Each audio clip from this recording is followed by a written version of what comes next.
नमस्कार, welcome to back my YouTube channel 12th study classes में आपका स्वागत है। तो हम आज आपको इंग्लिश ग्रामर के अंतर्गत टेंस का परिचय कराएंगे। टेंस क्या होता है, टेंस किस भाषा का शब्द है और अनेक चीज़ के बारे में हम आज इस वीडियो में डिस्कस करेंगे। तो व्हाट इज टेंस? टेंस क्या है? टेंस काल को कहते हैं। टेंस काल को कहते हैं। काल का अर्थ जो होता है वो होता है समय। समय, टाइम। समय, टाइम। टेंस टेंस किस भाषा का शब्द है? तो हम बोलेंगे टेंस लैटिन भाषा का शब्द है। लैटिन भाषा का शब्द है का शब्द है। टेंस कितने प्रकार के होते हैं? टेंस 3 प्रकार के होते हैं। कितने प्रकार के होते हैं? टेंस 3 प्रकार के होते हैं। 3 प्रकार के होते हैं।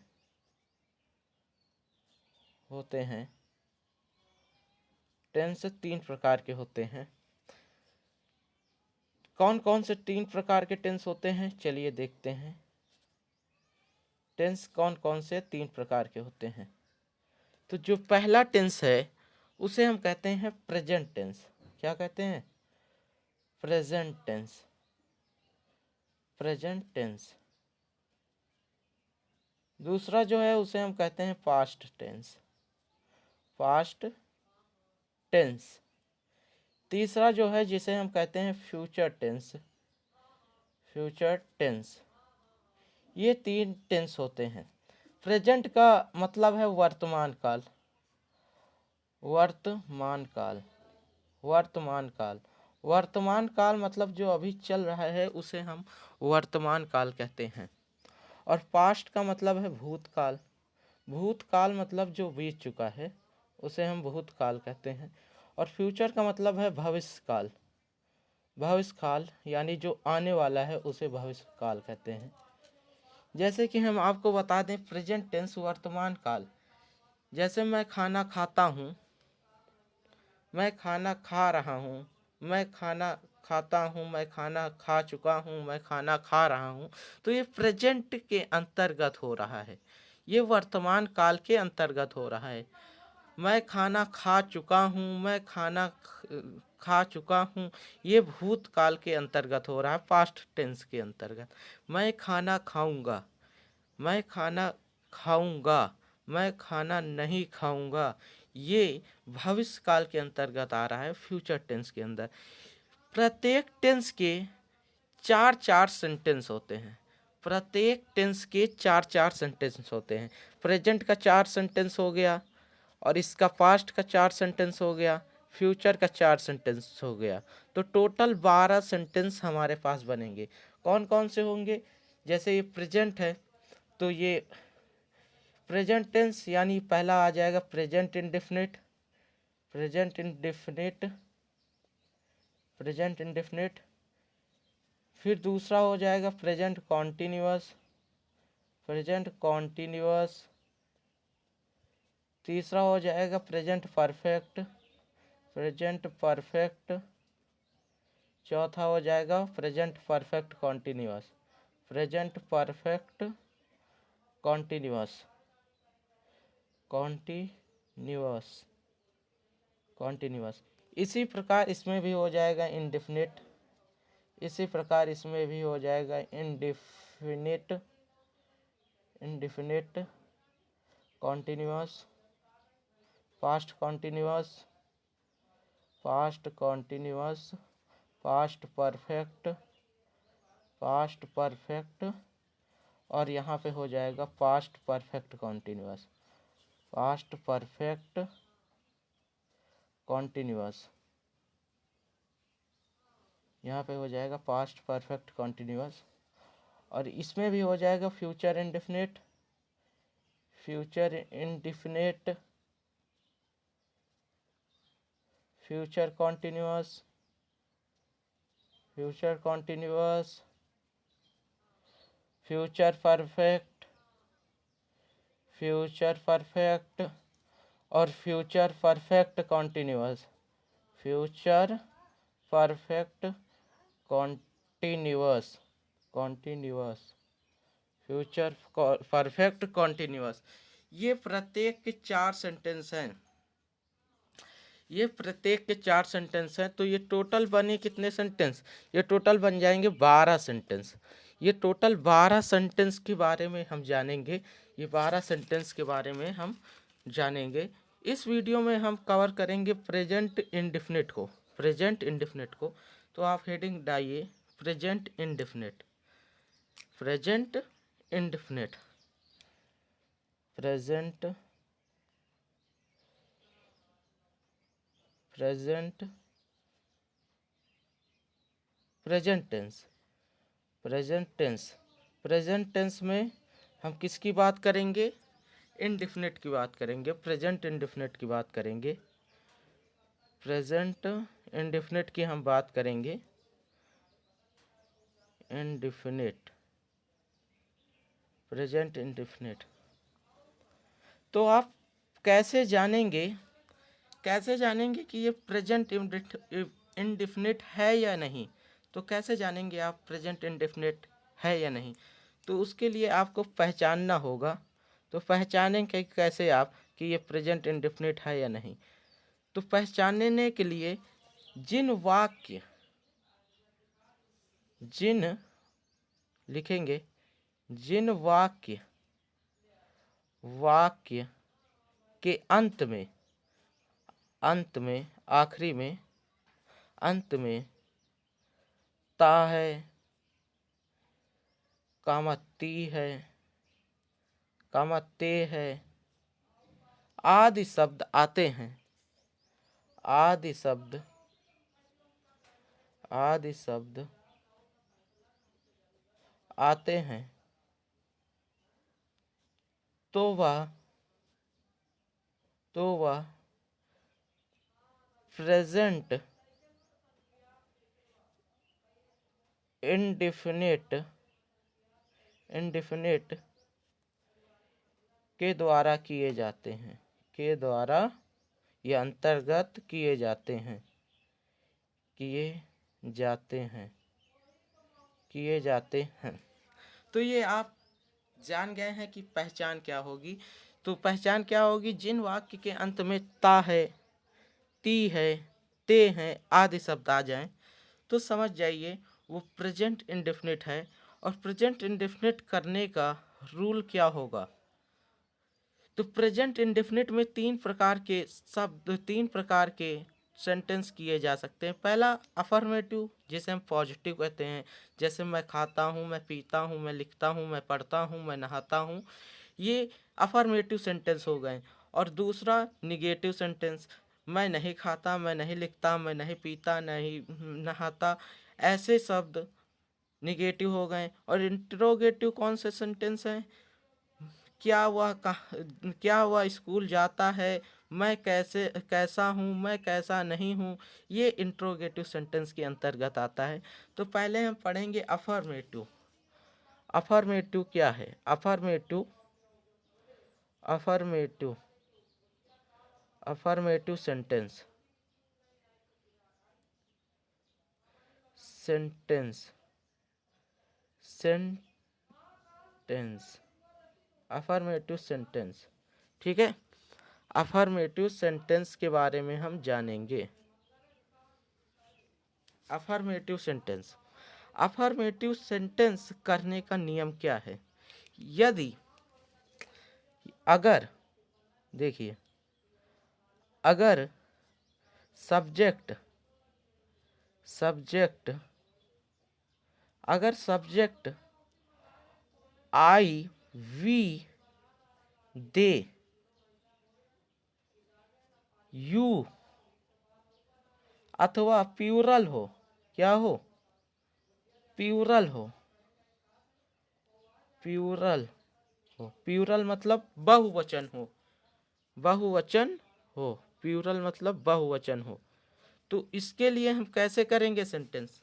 पहले हम कर्ता को प्रेजेंट करेंगे सब्जेक्ट, सब्जेक्ट, फिर उसके बाद वर्ब की फर्स्ट फॉर्म V1, और फिर उसके बाद यस या ईएस वर्ब में ऐड करेंगे, और प्लस उसके बाद ऑब्जेक्ट लिखेंगे।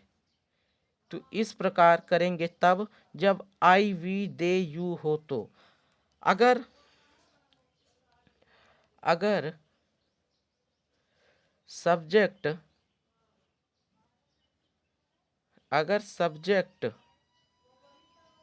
अगर सब्जेक्ट में he, she, it, name, he she it name या सिंगुलर, सिंगुलर का मतलब होता है एक वचन हो। तो एक वचन हो तो सबसे पहले हम सब्जेक्ट को लिखेंगे, सब्जेक्ट, फिर उसके बाद हम वर्ब की फर्स्ट फॉर्म, वर्ब की फर्स्ट फॉर्म लिखेंगे, और वर्ब की फर्स्ट फॉर्म लिखने के बाद सॉरी, ये इसमें यस और ई यस नहीं लगेगा।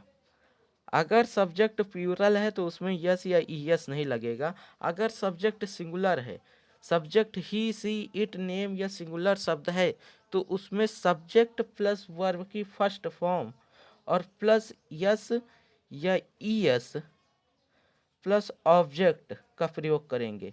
और अगर सिंगुलर सब्जेक्ट प्लूरल है या आई वी दे यू है, तो उसमें सब्जेक्ट वर्ब की फर्स्ट फॉर्म और ऑब्जेक्ट लिख देंगे, उसमें किसी प्रकार का यस या ई यस नहीं लगाएंगे। अब बहुत लोगों को कन्फ्यूजन ये होता है कि हम कब यस जोड़ें कब ई यस जोड़ें। तो कब यस जोड़ेंगे कब ई यस जोड़ेंगे इसके बारे में बात करते हैं। ई यस कब जोड़ेंगे? ई यस तब जोड़ेंगे यदि वर्ब जो क्रिया है उसका लास्ट लेटर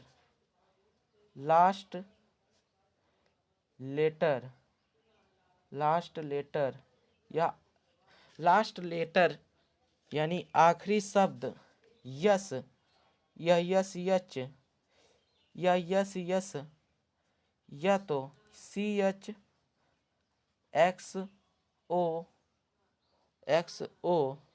जेड से हो तो ई एस जोड़ते हैं, और बाकी सब में आपको यस जोड़ना है। ये लेटर जो वर्ब के लास्ट में हो, ये लेटर जो यहाँ पे दिख रहे हैं आपको, ये अगर वर्ब की लास्ट लेटर हो तो उसमें ईएस जोड़ेंगे, नहीं तो सब में हम यस जोड़ेंगे। चलिए अफर्मेटिव सेंटेंस के कुछ एग्जाम्पल हम कर लेते हैं जिससे आपको और क्लियर हो सकेगा। जैसे पहला इसमें एग्जाम्पल दे रखा है, मैं लिखता हूँ। मैं को इंग्लिश में क्या कहते हैं ये आपको पता होगा। मैं को इंग्लिश में आई कहते हैं। और लिखता हूँ तो आप यहाँ से जान गए होंगे ता हूँ, इसमें लास्ट में ता आ रहा है। इसका अर्थ क्या है? इसका अर्थ हमने बताया था पहचान में आपको कि ता है, ती है, ते है अगर आ जाए तो वो कौन सा टेंस होता है? प्रेजेंट इंडेफिनिट टेंस होता है। प्रेजेंट इंडेफिनिट टेंस होता है। लिखता हूँ क्या अंग्रेजी में क्या कहते हैं? लिखता हूँ को राइट कहते हैं। क्या कहते हैं? राइट कहते हैं। तो मैं लिखता हूँ, आई राइट। अब यहाँ पे यस या ई यस क्यों नहीं लगाया?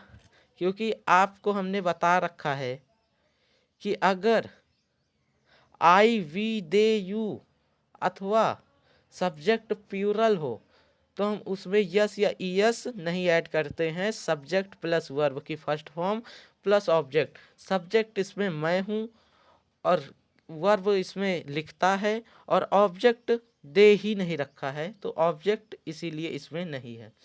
फिर दूसरा सेंटेंस क्या है? अंकुश एक मधुर गाना गाता है। अंकुश क्या करता है? एक मधुर गाना गाता है। तो अंकुश, अंकुश तो क्या हो जाएगा, अंकुश गाना। देखिए पहले सब्जेक्ट हुआ, पहले सब्जेक्ट हुआ, क्या हुआ, पहले सब्जेक्ट हुआ, फिर उसके बाद वर्ब, वर्ब की फर्स्ट फॉर्म। वर्ब क्या है इसमें, गाना। गाना को इंग्लिश में क्या कहते हैं, सिंग, सिंग। अब इसमें यस लगेगा या नहीं, यस लगेगा। क्यों लगेगा, क्योंकि हमने आपसे बताया है यदि subject he she it name या सिंगुलर हो तो सब्जेक्ट वर्ब की फर्स्ट फॉर्म और फिर यस या ईएस लगाते हैं। ईएस क्यों नहीं लगाया, हमने पीछे आपको बताया है कि वर्ब के लास्ट लेटर में जो हमने अल्फ़ाबेट बताए हैं वो हो तभी ईएस लगाते हैं, अन्यथा हम सब में यस लगाते हैं। तो इसीलिए हमने इसमें यस का प्रयोग किया है। तो क्या हो जाएगा, अंकुश सिंह एक मधुर गाना गाता है। तो यानी स्वीट ए स्वीट गाना का हो जाएगा सॉन्ग, सॉन्ग, गाना को सॉन्ग कहते हैं। फिर अगला है वह स्कूल जाता है। वह को इंग्लिश में कहते हैं ही गो, जाना का गो होता है। अब इसमें ईएस लगाएंगे, यस लगाएंगे, आप बताइए। इसमें ईएस लगेगा क्योंकि हमने पीछे बता रखा है कि अगर जिस वर्ब के लास्ट अल्फाबेट ओ हो तो उसमें ईएस का प्रयोग करते हैं। ही गो टू स्कूल, वह स्कूल जाता है। ही गो टू स्कूल, वह स्कूल जाता है। ठीक है। तो अगला सेंटेंस क्या कह रहा था, अगला सेंटेंस कह रहा है लड़की गाती है। तो क्या लिखेंगे, the girl, the girl, the girl. गाना को क्या कहते हैं, सिंग कहते हैं, सिंग। इसमें किस चीज का प्रयोग होगा, इसमें यस का प्रयोग होगा। तो sings, sings, the girl sings. मैं एक पत्र लिखता हूँ। तो मैं को इंग्लिश में कहते हैं आई। क्रिया क्या है इसमें, लिखना है, लिखने को कहते हैं राइट। इसमें ईएस क्यों नहीं लगा, यस या ईएस क्यों नहीं लिखा लगा, क्योंकि हमने आपको बता रखा है अगर सब्जेक्ट आई हो, मैं हो, वी हो, दे हो, यू हो अथवा प्यूरल हो तो हम सब्जेक्ट प्लस वर्ब की फर्स्ट फॉर्म प्लस ऑब्जेक्ट को ही लिखते हैं। तो इसमें मैं हो गया सब्जेक्ट और क्रिया हो गई लिखता। लिखता को इंग्लिश में राइट कहते हैं। और क्या लिख रहा है, ऑब्जेक्ट क्या है, ऑब्जेक्ट क्या है, एक पत्र, यानी ए लेटर, ए लेटर हो जाएगा, ए लेटर। फिर उसके बाद अगला सेंटेंस क्या कह रहा है, मैं आपकी मदद करता हूँ। तो इसमें सब्जेक्ट क्या है, आई है, सब्जेक्ट क्या है, आई है, और क्रिया क्या है, मदद करना। मदद को इंग्लिश में क्या कहते हैं, हेल्प कहते हैं, हेल्प। इसमें यस या ईएस क्यों नहीं लगा, क्योंकि यहाँ पे सब्जेक्ट क्या है, आई है, यहाँ पे सब्जेक्ट आई है। आई के साथ सिर्फ वर्ब की फर्स्ट फॉर्म लिखी जाती, उसमें यस या ईएस नहीं लगाते। तो आई हेल्प, और उसके बाद आपकी को इंग्लिश में क्या कहते हैं, आपकी को मतलब यू, आई हेल्प यू। ये हो जाएगा सेंटेंस। चलिए अब आगे हम बढ़ते हैं, बात करेंगे निगेटिव सेंटेंस के बारे में। निगेटिव सेंटेंस, प्रेजेंट इंडेफिनिट का निगेटिव सेंटेंस किस नियम के अंतर्गत हम कर सकते हैं, चलिए बात करते हैं। देखिए अगर अगर सब्जेक्ट अगर सब्जेक्ट अगर subject I, we, they, you अथवा प्यूरल हो, यानी बहुवचन हो, अथवा अथवा प्यूरल हो, प्यूरल हो, बहुवचन हो, तो किस फार्मूले के अंतर्गत हम करेंगे। पहले हम लिखेंगे सब्जेक्ट को, पहले हम लिखेंगे सब्जेक्ट को, फिर प्लस प्यूरल के लिए हम लगाएंगे do not, do not, do not फिर उसके बाद वर्ब की फर्स्ट फॉर्म, फिर उसके बाद ऑब्जेक्ट, इसके अंतर्गत हम करेंगे। दूसरी कंडीशन है, अगर दूसरी कंडीशन क्या है, अगर सब्जेक्ट ही अगर subject he she it name अथवा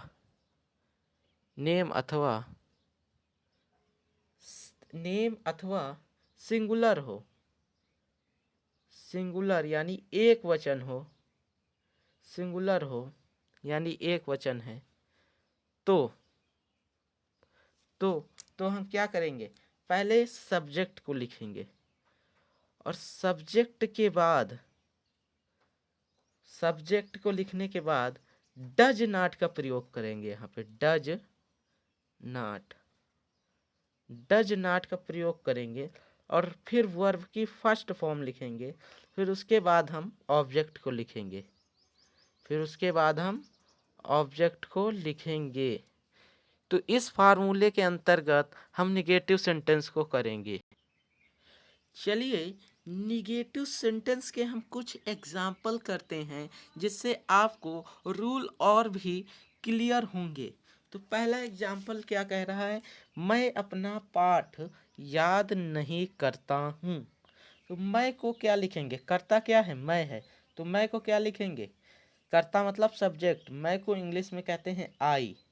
फिर उसके बाद हमने क्या कहा कि अगर आई वी दे यू अथवा प्यूरल हो तो सब्जेक्ट, फिर उसके बाद डू नॉट, क्या लिखेंगे, डू नॉट लिखेंगे, डू नॉट। फिर उसके बाद क्या लिखेंगे, फिर उसके बाद वर्ब की फर्स्ट फॉर्म, वर्ब क्या है इसमें, याद करना है, याद करने को इंग्लिश में कहते हैं लर्न, लर्न। फिर उसके बाद ऑब्जेक्ट क्या है, तो ऑब्जेक्ट क्या है, जल्दी बोलिए, ऑब्जेक्ट है अपना पाठ यानी माई लेसन या माई चैप्टर, कुछ भी लिख सकते हैं आप। दूसरा एग्जाम्पल क्या कह रखा है, दूसरा कह रहा है वे क्रिकेट नहीं खेलते हैं। तो वे की इंग्लिश क्या होती है, दे, वे को हम कहते हैं दे। फिर उसके बाद हमने बता रखा है आपको कि दे हो तो डू नॉट का प्रयोग करेंगे, तो दे डू नॉट। फिर उसके बाद क्रिया क्या है, क्रिया इसमें है खेलना, तो खेलने को हम क्या कहते हैं, खेलने को हम कहते हैं प्ले। और फिर उसके बाद इसमें ऑब्जेक्ट क्या है, ऑब्जेक्ट है क्रिकेट, तो ऑब्जेक्ट क्या है, क्रिकेट। तो they do not play cricket. फिर अगला देखते हैं, मैं धूम्रपान नहीं करता हूँ, मैं धूम्रपान नहीं करता हूँ। तो इसका क्या हो जाएगा, कर्ता क्या है, आई है, क्रिया के फिर आई के बाद हमने बता रखा है कि अगर आई है तो आई के साथ डू नॉट लगता है, तो डू नॉट लिखेंगे, डू नॉट। अच्छा एक चीज और जान लीजिए, डू नॉट को हम डोंट भी लिख सकते हैं, डोंट भी लिख सकते हैं, डू नॉट को हम डोंट भी, सॉरी यहाँ पे कॉमा रहेगा, डू नॉट को हम डोंट भी लिख सकते हैं।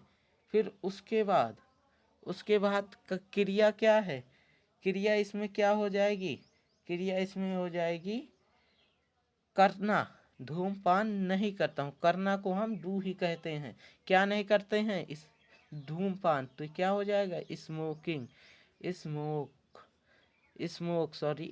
नहीं, स्मोक हो जाएगा।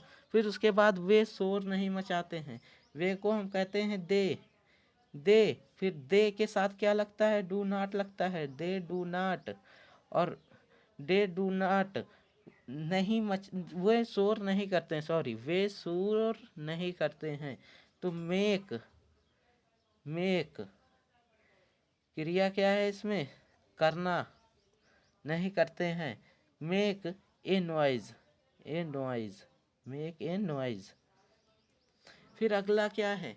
अगला है वह कभी झूठ नहीं बोलता। वह को इंग्लिश में कहते हैं ही। और कभी नहीं, कभी नहीं जहाँ पे शब्द आ जाए वहाँ पे नॉट का प्रयोग नहीं होगा।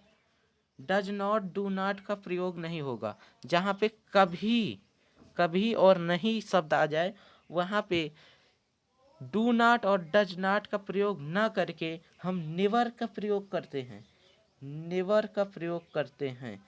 नेवर टेल ए लाई, लाई मतलब मैं कभी झूठ नहीं बोलता।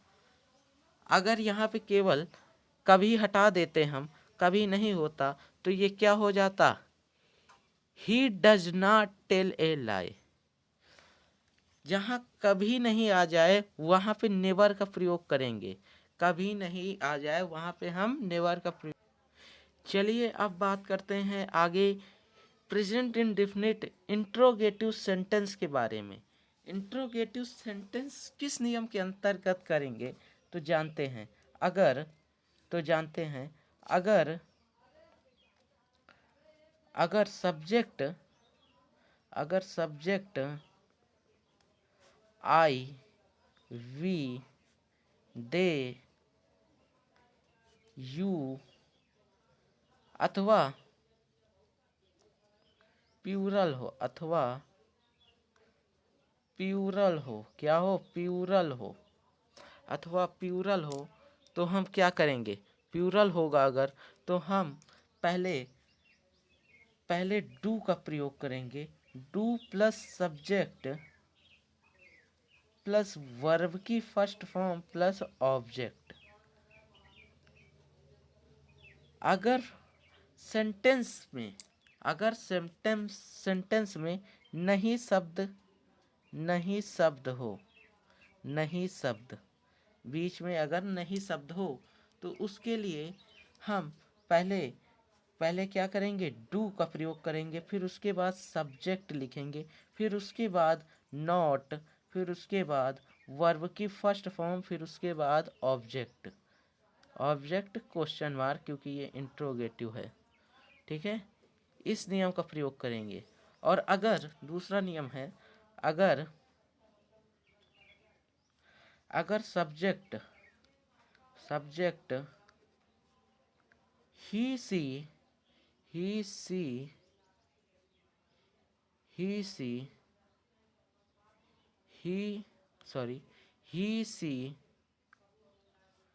इट नेम या सिंगुलर हो,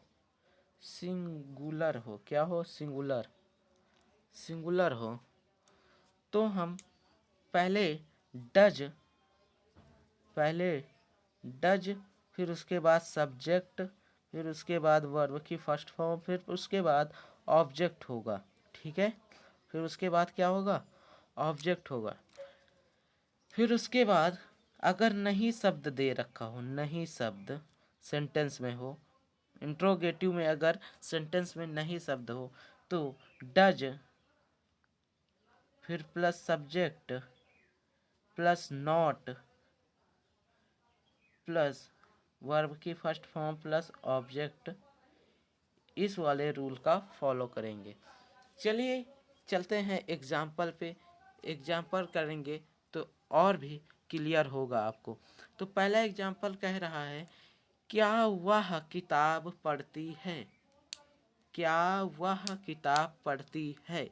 तो इसमें सब्जेक्ट क्या है? इसमें सब्जेक्ट वह है, यानी ही है। तो हमने ही के साथ आपको क्या बताया है? क्या? तो ही के साथ आप डज लगाएंगे। तो लिखेंगे डज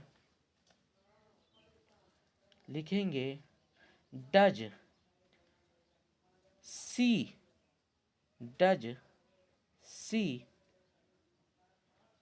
सी। और पढ़ना को क्या कहते हैं? रीड। क्या पढ़ती है? A book. Read a book. फिर उसके बाद अगला सेंटेंस कह रहा है तुम यहाँ क्यों आते,